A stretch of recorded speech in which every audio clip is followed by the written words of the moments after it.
Welcome to Nasdaq Trade Talks. I'm Jill Malandrino, Global Markets Reporter at Nasdaq. Joining me is Ms. Schneider, Partner and Director of Trading and Research and Education at MarketGauge.com to discuss where there may be signs of a correction, short squeeze trading, and earnings. Mish, we have a lot to uncover. It's great to see you as always.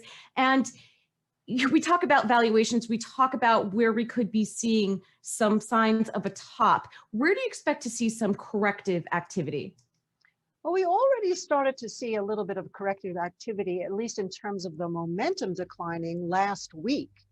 So what was happening was we have an indicator that gauges momentum versus price. And when there's a divergence where the momentum goes negative, which really basically means it breaks down under a 50-day moving average, you start to pay attention to what can happen with price. Sometimes it's a false signal, the price never confirms, and it's just some kind of time correction. Or other times, like what we're starting to see today, the price actually does confirm, and then you have to start paying attention. So right now we had a few indicators that really signaled that first. First one was transportation, which I found to be particularly interesting because that represents the demand side of the economy. And if the demand side starts to slow, even with all the hopefulness that we've seen, stimulus and zero interest rates, et cetera, that could be a leading indicator. The second one was in junk bonds. And the reason why that's important is because up until this point, there's been a huge influx into these companies that don't have great balance sheets, but they've been buying the high yield because the market was going good. That's the ultimate risk on. That also started to signal a divergence. Now that price has started to come off, but not as much as the transportation. And then on the flip side, there was volatility, which actually has been under pressure, except the momentum in this case actually diverged positive. And of course, today with the market coming off, we started to see the volatility index move up as well. So you put those all together, it's caution. Is it brace, head for the exits? That we don't know. Fed came out and tried to soothe things down, saying that they're going to keep a very accommodative stance, keep buying bonds, et cetera. But the stimulus package right now, I think, is a little bit under contention, and that might be spooking the market right here. And Mish, of course, let's talk about the short squeezes that we've seen over the past week or two. I mean, it's been phenomenal covering this. There's also a lot to discuss from a psychological perspective, but as it relates to the market, do you think the feeling of a bubble, the frothiness with the way retail traders, Reddit traders, Robinhood traders, whatever you want to call them, have really made an impact in some stocks? Well, when you use the word bubble, first of all, a bubble can keep floating up long before it actually bursts. So that's number one. But in terms of what's going on, I actually kind of see the separation between the markets, which is really interesting. On the one level, like we just talked about, we saw the declining breadth in some of these key sectors, which really represents more of the macro picture, which the market has been disconnected from and now might finally starting to become more in line with. And then you have what's going on with these short squeezes. That's a whole other world right there. I don't even know if it necessarily has anything to do with the market per se, in terms of its reflection of what's happening in the economy, more like a social revolution that's going on with the younger generation. Right.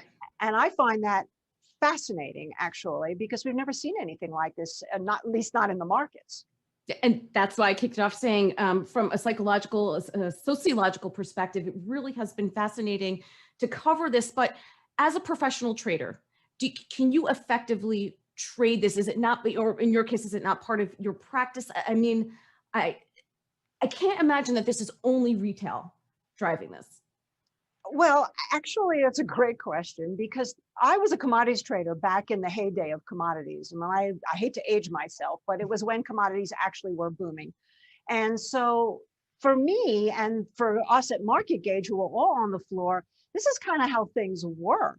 You'd go in and on every given day, gold could be driven up tremendously, silver, you had sugar, coffee, some of the soft, some of the food commodities, orange juice. Commodities went berserk and it was a free-for-all. And so I feel like I was somewhat prepared for this, which is interesting. I kind of dusted off the old, what do you do in high volatility days, and applied a set of rules. So for us personally, we have rules. I've been trying to share those rules when I can talk to people about them and on Twitter itself. But it has a lot to do with what we did on the floor, which was basically use the momentum, use the price, but have parameters with certain ranges and certain fudge factors so that you could protect yourself with stop losses and profit targets. So there you go. Everything, if you have a rules-based system, could be traded. And this has given us a tremendous opportunity to day trade some of these instruments that are taking off unexpectedly. I mean, this has been transparent. It's not like Reddit is hiding what they're doing. They're actually posting what they're looking at. If you know how to deal with that, you can make some money.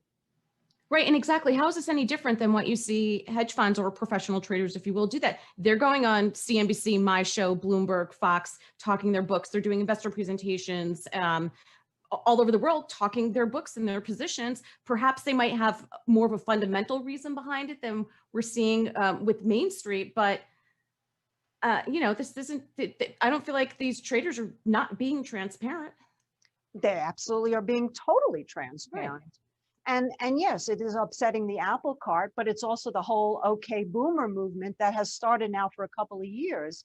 And also the whole retail business changed even after the pandemic. What brought the market up from April was not the institutional investors. They were slow to the party. This was the retail investors that were getting involved, sitting home with their stimulus checks or co-mingling in terms of investors and buying stocks. And then in terms of fundamentals being sort of thrown out the window, well, as a primarily technical trader, the way I always use fundamentals was in terms of following a social and economic trend, and then using the chart to time my way in. So really, this is, again, somewhat satisfying for a technical trader because it's showing that the fundamentalists may not necessarily have a clue in terms of market timing, Tesla being the absolutely best example, because all the fundamentals were horrible about Tesla as it was continuing to go up and up and up and up. So that was kind of like the granddaddy of this whole thing, really. Right. The only thing that concerns me is from the education perspective of it. This works great when everything's going from the bottom of the left chart all the way to the top of the right of the chart, and the momentum's to the upside.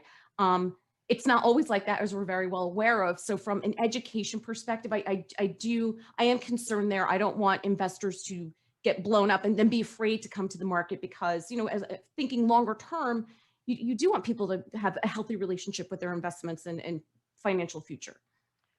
Well, yes. And during the bull market that we've seen, even with all the corrections and the sort of passive investing philosophy that we've had, buy and hold, and everything just always comes back, I never was a big advocate of that anyway. So I've always believed that people should get some kind of an education. They do not have to sit through a 20 to 50% downturn in the market as they do, being told by their financial planners when they call them in a panic, oh, don't worry, things always come back.